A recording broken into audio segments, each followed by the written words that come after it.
দর্শক সবার প্রতি শুভকামনা জানিয়ে শুরু করছি এনটিভির নিমন্ত্রণে। আপনাদের সঙ্গে আছি আমি নুহাস সাওম।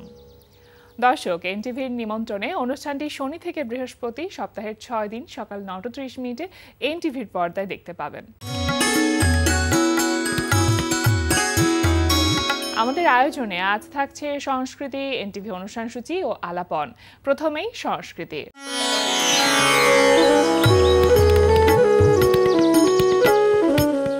ধানমন্ডির বেঙ্গল শিল্পালয়ে অনুষ্ঠিত হচ্ছে শিল্পী ইয়াসমিন জাহান নূপুরের চিত্রকলা প্রদর্শনী আনরিভিলিং সাইলেন্স। প্রদর্শনী চলবে 22 নভেম্বর পর্যন্ত। বই কেবল তথ্যবাহী বস্তু নয়, এটি হয়ে উঠেছে একটি শিল্প মাধ্যম যেখানে প্রতিটি পৃষ্ঠা বলছে এক একটি গল্প। বৃত্ত আর্ট ট্রাস্টের আয়োজনে বৃত্ত আর্ট ট্রাস্টে অনুষ্ঠিত হচ্ছে ব্যতিক্রমী শিল্প প্রদর্শনী পুস্তকালয়। 23 জন শিল্পী তাদের নিজস্ব চিন্তা ও অভিজ্ঞতার আলোকে এই প্রদর্শনীতে মোট 28টি বই ভিত্তিক শিল্পকর্ম উপস্থাপন করছেন। প্রদর্শনী চলবে 18 অক্টোবর পর্যন্ত। এবার এনটিভি অনুষ্ঠান সূচি। এবার জানিয়ে দিচ্ছি এনটিভির আজ রাতের বিশেষ বিশেষ অনুষ্ঠানগুলির সময়সূচি। সন্ধ্যা 6:15 মিনিটে থাকছে সমসাময়িক বিষয় নিয়ে অনুষ্ঠান সংলাপ প্রতিদিন।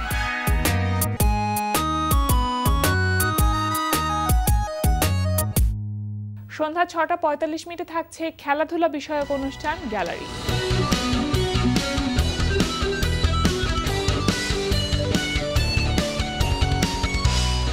রাত 8:20 মিনিটে থাকছে রান্না বিষয়ক অনুষ্ঠান ফুড ক্যারাভান। রাত 9:30 মিনিটে থাকছে শামস করিমের পরিচালনায় ধারাবাহিক নাটক 7 কিলো 1 গ্রাম। কতদিন ধরে খালি হুন্নেই যাইতেছে আপনার ওই সুরজ কলিবার কথা, এখনো তো একটা খুঁড়িও গালেন না। ওই দুবাইয়ের বাদশা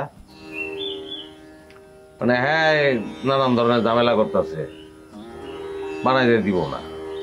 বানাইতে পারো কিন্তু বুরুজ খলিফার চেয়ে একতলা কম বানাও। হ্যাঁ আমি বলছি কি কর মাফ করে দেন ভাই। কেটা পাঠাইছে আমার ক লেকচারিং মাই কইছে যে মানে লাবণ্যরে আমি জড়াই দেবো, এটা যদি ভিডিও করি আর কি, ভিডিও করলে তো এটা ভাইরাল হইব, একটা বদনাম হইব, আর বদনাম হইলে আপনার লোক বিয়ে হইব না। রাত 11:30 মিনিটে সরাসরি সম্প্রচার হবে টক শো এই সময়।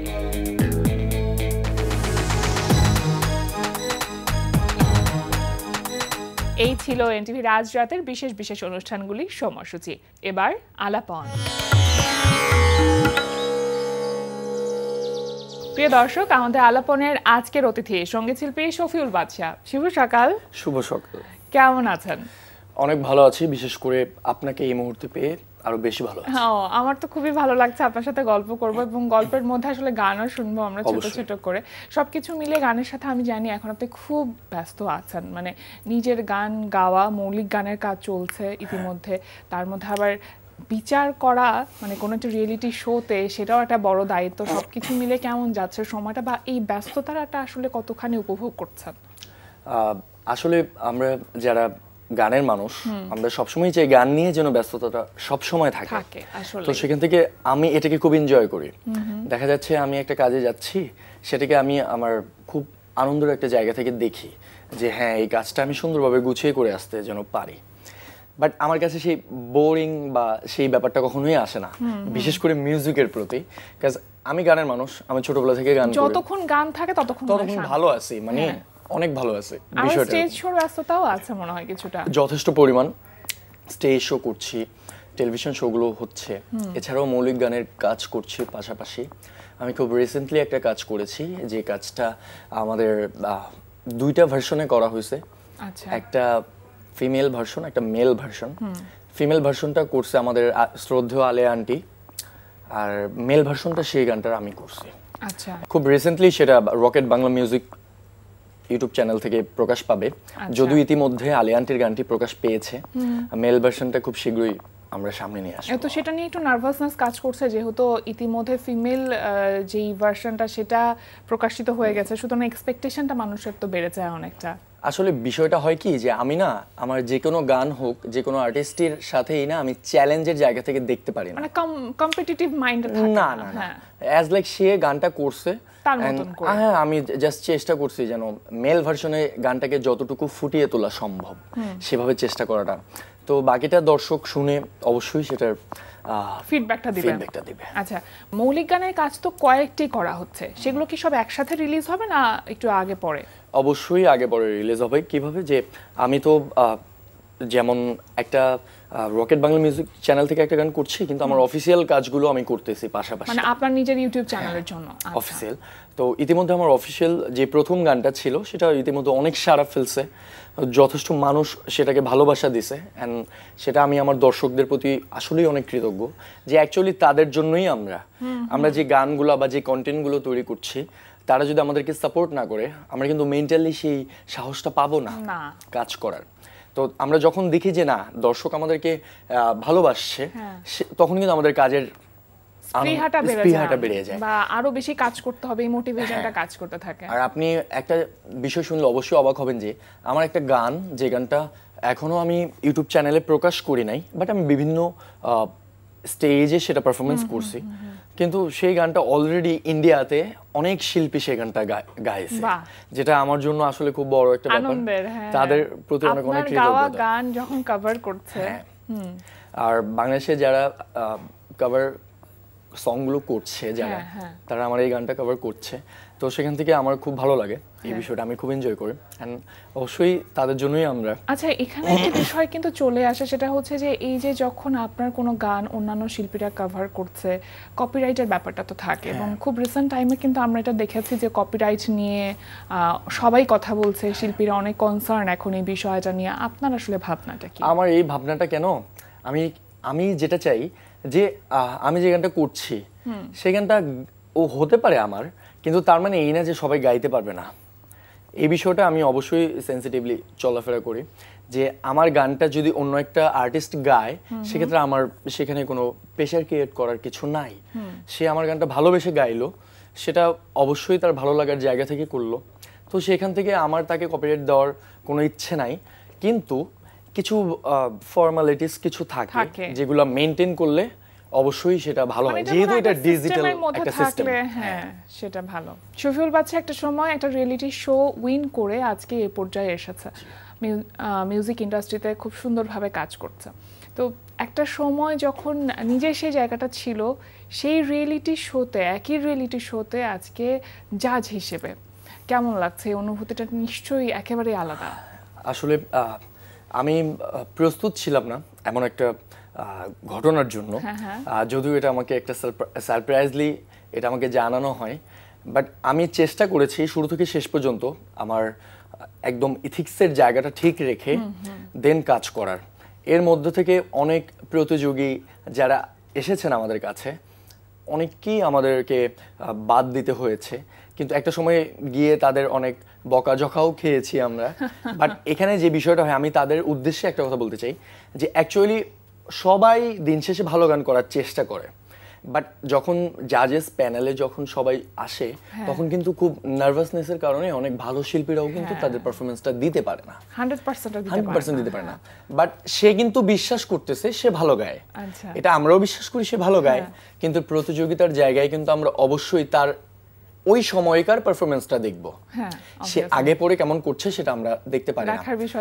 এটা নিয়ে আমাদের যারা প্রতিযোগীরা আসেন তাদের একটা কমপ্লেন থাকে যে আমি কেন সিলেক্ট হলাম না, আমি ভালো গান করি। অবশ্যই আপনি ভালো গান করেন, গানের সাথে থাকাটাই শ্রেয়, কিন্তু যে বিষয়টা হয় যে ওই সময়টা হয়তো আপনার জন্য ছিল না, এর জন্য হয়তো আপনি পরের রাউন্ডে যেতে পারেন নাই। সো এই বিষয়টা আমি একটু সবাইকে ক্লিয়ার করে দিলাম। আপনি যখন নিজে বিচার কার্য সম্পাদন করছেন তখন আসলে একটু দায়িত্ববোধের জায়গাটা বা দায়বদ্ধতার জায়গাটা তো অনেকটা বেড়ে যায়। কি মনে হয় সেই সময়টাতে যে একটা সময় তো আমি এখানে দাঁড়িয়েছিলাম? আসলে এটা আসলে না খুব খুব মানে আমার কাছে একটা মায়ার একটা ব্যাপার, ইমোশনাল একটা ব্যাপার, একদম মায়া এবং ইমোশনাল তো অবশ্যই। বিষয়টা হয় কি যে যখন প্রতিযোগীগুলো আমাদের সামনে আসে, যখন তাদেরকে দেখি যে দিন শেষে তারা দীর্ঘ একটা সময় ধরে লাইনে দাঁড়িয়ে আমাদের কাছে আসছেন, আসলে তখন আমি আমাকে না তাদের মধ্যে এক ধরনের অনুভব করার চেষ্টা করি যে আরেকজন শফিউল বাদশা আমার সামনে দাঁড়িয়ে আছে না? অবশ্যই হ্যাঁ, যে আমি তো একটা সময় এখানে ছিলাম, সেখান থেকে সৃষ্টিকর্তা আমাকে খুব ভালো একটা জায়গায় বসাইছেন, তো সেটা আমার জন্য খুব আমি কৃতজ্ঞ অ্যান্ড সকল টিমমেটদের প্রতি যারা আমাকে সিলেক্ট করেছেন। এখন তো আসলে ভালোবাসা প্রকাশ করা বলি বা নেতিবাচক কোনো মন্তব্য করার কথা বলি, সেটা প্রকাশ করাটা মনে হয় খুব সহজ, তাই না? তো সেই জায়গাটা আসলে আপনি কিভাবে দেখেন যদি কোনো নেতিবাচক মন্তব্য আসে?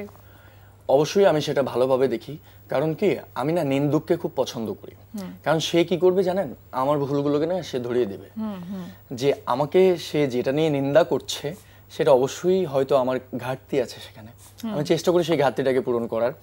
এটা আমি আমার একটা পাওয়ারের জায়গা থেকেই নেই, যে তারা যে কমেন্টটা করছে সেটা আমি আমার একটা ভালো লাগার জায়গা থেকেই দেখি, আমি তাদের প্রতি কখনো ক্ষুব্ধ হই না।